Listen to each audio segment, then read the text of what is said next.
Մարիամի 3 հոգանոց ընտանիքում ապրիլից միայն 2 տարեկան Սաթեն կստանա աջակցությունը։ Ընտանիքը կերակրողի վաստակով է ապրում։ Մարիամը երեխային է խնամում։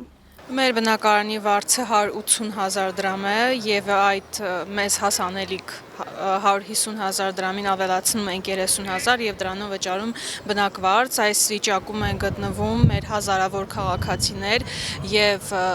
վատն այն է, որ կառավարությունը որոշել է դադարեցնել աջակցությունը եւ դրանից հիմնականում տուժելու են 2 եւ 3 հոգուց բաղկացած ընտանիքները, Մարիամն ասում է հավաք նստացույց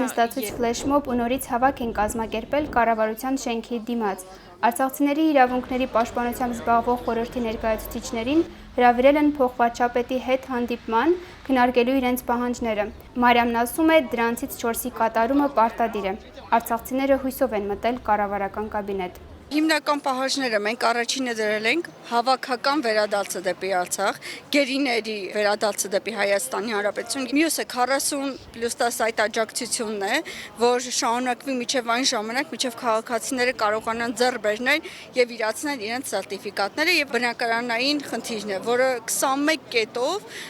ներկայացվել է կառավարությանը։ Տիգրան Խաչատրյանի հետ քննարկմանը, սակայն խոսել են միայն սոցիալական ծրագրերի մասին։ Արցախցիներին ասել են, որ 40+10 ծրագրի մասով հետ քայլ չի լինելու։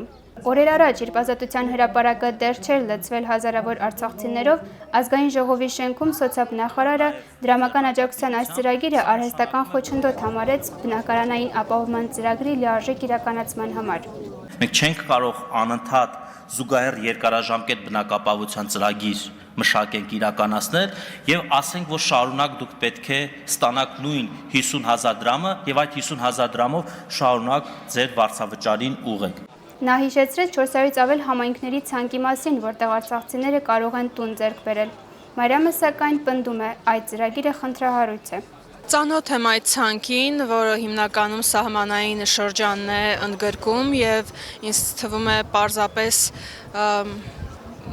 մեղմ ասած անբարոյականություն է պատերազմից մազապուրց եղածին նորից տանել սահմանային գոտի եւ ասել ապրիր այդտեղ։ Արցախցի բռնատեղահանվածները ահազանգում են 40+10 աջակցության ծրագրի կրճատումը կնպաստի արցախցիների արտագաղթին։ Շատերն են սպասում երեխաների այս տարի դպրոցն ավարտելուն, որ բռնեն արտագաղթի ճամփան։ Նարինեն սակայն հույս ունի, որ խնդիրներին լուծում կտան։ Դրանք անարձագանք չեն մնա։ Մարտի 29-ին տեղի ունեցավ արցախցիների մասնակցությամբ շատ մեծ հավաք, որտեղ պահանջները բարձրաձայնվեցին, որևէ քաղաքական օրակարգ այնտեղ չկար եւ նույնպես սոցիալական խնդիրներին ուղղված ծրագրերի պահանջներ, որը այս պահին առաջնահերթություն է, ինչը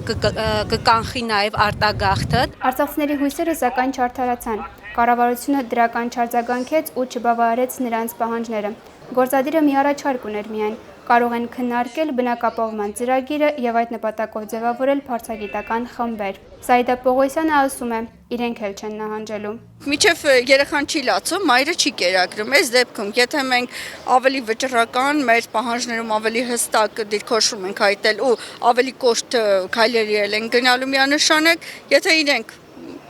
չընդառաջեն, մենք հետ քայլ չենք անելու։ 40+10 դրամական աջակցությունը ապրիլից կստանան միայն անչափահասները, պարտադիր կրթություն ստացող 18 տարին լրացածները, թոշակառուները, կերակրողին կորցրածները, առաջին կամ երկրորդ խմբի հաշմանդամություն ունեցողները։ Կառավարությունն է հաստատել եւ մի բացասական ակորդել։ Այս խմբերի համար էլ 50,000 դրամ աջակցությունը մինչև տարեվերջ աստիճանաբար կնվազի։ Ապրիլից մինչև հունիս 40,000 դրամ կստանան, իսկ հուլիսից դեկտեմբեր 30,000 դրամ։ Արցախցիները սակայն վճռական են, կշարունակեն բողոքի ակցիաները։ Թե ինչ կոշտ քայլերի կգնան, դեռ չեն բարձրաձայնում։